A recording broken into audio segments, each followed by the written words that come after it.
Bab ke-8. Kulihat ponsel Mas Seki berada di atas ranjang. Mungkin dia memang sengaja menaruhnya di sana. Lalu ku ambil benda pipi itu dan mencoba membukanya. Aneh sekali kenapa Mas Seki mengunci ponselnya. Padahal selama ini dia selalu terbuka dan tidak pernah melarangku untuk melihat ponselnya. Tapi sekarang ini benar-benar terjadi. Ponsel Mas Seki tidak bisa dibuka. Apa yang dia sembunyikan dariku? Kenapa ponselnya malah dikunci? Aku berusaha menekan asal sandi yang harus dimasukkan. Tapi nihil aku memang tidak tahu sandi apa yang suamiku buat untuk mengunci ponselnya. Karena masih penasaran, aku akan keluar dari kamar dan menanyakan langsung padanya. Aku beranjak dari ranjang, lalu aku berjalan menuju ke arah pintu sambil membawa ponsel milik Mas Seki. Kubuka pintunya dan keluar dari kamar. Tujuan pertamaku yaitu keluar dari rumah, karena memang kebiasaan suamiku selalu seperti itu. Jika kamu mandi, dia cari angin segar dulu di teras luar rumah. Sesampainya di pintu utama, aku tidak langsung keluar dari rumah. Aku melihat dari kaca jendela dulu, dan ternyata Mas Seki tidak ada di teras luar. Aneh, kemana dia? Atau memang dia keluar dari rumah? Padahal yang aku tahu, dia cukup duduk di kursi yang ada di teras luar sambil bersandar dengan tenang. Dan sekarang aku tidak tahu dia ada di mana, karena tadi saat melewati ruang tengah, dia juga tidak ada di sana. Lalu aku membalikan tubuh dan akan mencari ke setiap ruangan yang ada di rumah ini. Mungkin saja Mas Seki berada di dapur ataupun di ruangan yang lain. Kulangkahkan kaki ini sambil terus menggenggam benda pipi milik suamiku. Langkahku terhenti saat melewati kamar Ferin adikku. Entah aku hanya salah dengar atau apa. Jelas sekali aku mendengar dia seperti berbincang dengan seseorang sambil tertawa pelan. Aku mendekat lagi ke arah pintu. Dan kini aku menempelkan telingaku di pintu kamarnya. Benar saja, jelas sekali. Ferin memang sedang berbincang dengan seseorang. Itu tidak boleh terjadi. Jangan sampai Ferin membawa seorang pria ke dalam rumahku tanpa seizinku. Saat aku hendak mengetuk pintunya, tiba-tiba saja ada yang memegang pundakku dari belakang. Sontak saja aku terlonjak kaget dan langsung melihat ke arah belakang. Mas Seki, ucapku. Ternyata suamiku sudah berada di belakangku. Entah dari mana dia sejak tadi. Kamu ngapain di sini? Tanyanya dengan napas yang memburu. Kamu dari mana sih, Mas? Napas. Kamu kok seperti sudah olahraga saja? Tanyaku heran. Bukannya cari angin, Mas Seki malah semakin berkeringat.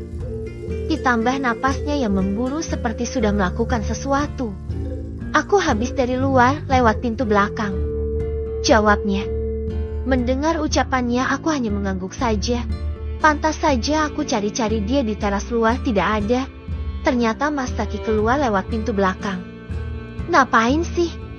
Katanya mau mandi. Sana cepat bau keringat tuh, ucapku dengan nada kesal. Iya dik, aku mau mandi sekarang. Oh ya, itu ponselku kenapa kamu bawa-bawa? Tanyanya sambil melihat ke arah ponsel yang berada di tanganku. Oh iya, aku lupa. Ini aku mau tanya sama kamu, Mas. Sejak kapan kamu mengunci ponselnya? Aku jadi tidak bisa melihat isi ponselmu kan? Coba katakan apa sandinya? Tanyaku penasaran. Namun bukannya menjawab. Dia malah mengambil ponsel yang ada di tanganku dan mencium keningku. Nanti saja ya. Aku mau mandi, ucapnya. Lalu dia langsung berjalan menuju ke arah kamar. Setelah melihatnya kepergiannya, entah kenapa aku merasa heran dengan sikapnya. Kenapa dia seakan menutupi sesuatu dariku? Apa salahnya dia memberitahuku sandinya? Dia malah mengambil ponselnya dariku dan malah melengos pergi ke kamar. Karena tidak mau ambil pusing, aku akan masuk ke dalam kamar adikku saja.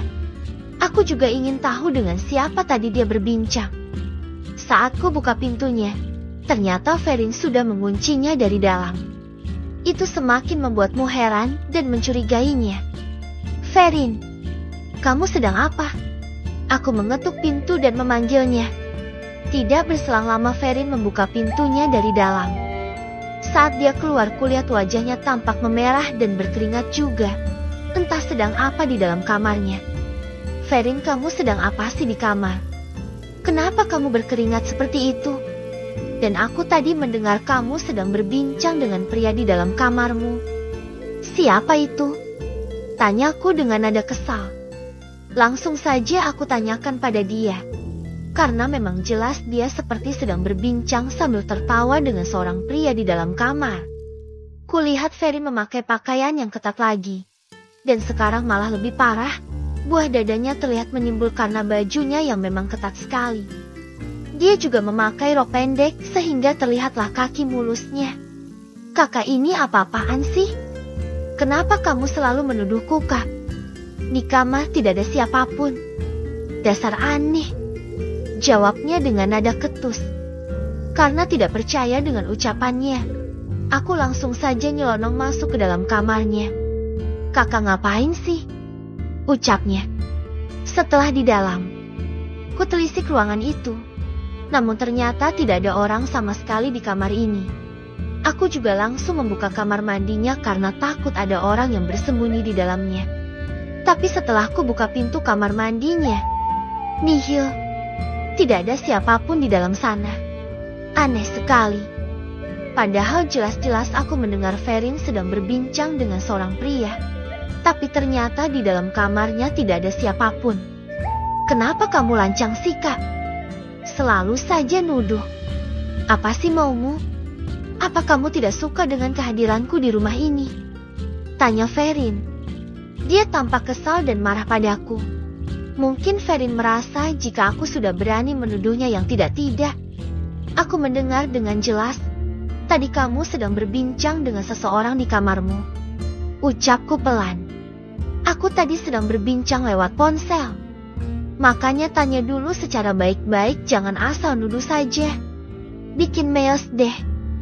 Ferin bicara sambil menatapku dengan sinis.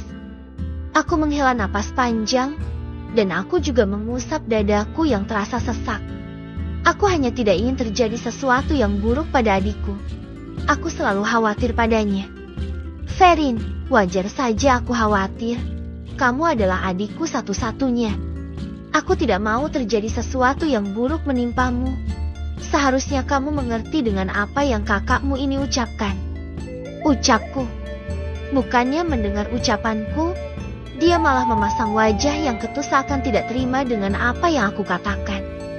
Aku sudah dewasa, Kak. Aku bisa menjaga diriku sendiri. Jangan khawatir. Biarkan aku menjalani hidup dengan caraku sendiri. Jawabnya dengan nada ketus. Meskipun dia sudah dewasa, tetap saja aku akan menganggap dia sebagai adik kecilku yang harus selalu aku jaga sampai kapanpun. Lalu pandanganku tertuju pada tumpukan-tumpukan tisu yang ada di bawah ranjang. Kenapa Ferin memakai tisu sampai sebanyak itu? Padahal kulihat dia tidak sakit flu.